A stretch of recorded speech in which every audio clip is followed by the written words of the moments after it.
Sinong may kasalanan? Yung sumuko or nagkulang? Ganito kasi yan, brother. In every relationship, meron at meron kang pagkukulang. Hindi kasi tayo perfecto eh. Pero sometimes, the reason as to why a relationship would work is you both choose each other. Kasi, kahit na anong mangyari, magkakaroon kayo ng kasalanan sa isa't isa.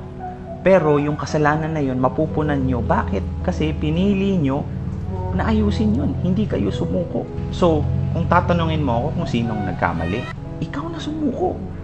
Bakit? Kasi dapat binigyan mo siya ng pagkakataon na ayusin yung mga problema niya. Nagkulang ka na sabihin sa kanya yung pagkukulang niya. I hope you understand that sometimes there are specific things in life. May pagkukulang at pagkukulang ang tao. Pero hindi mo dapat susukuan yun. Kasi kaya ka nga nagjowa eh. Because you're supposed to pull each other up.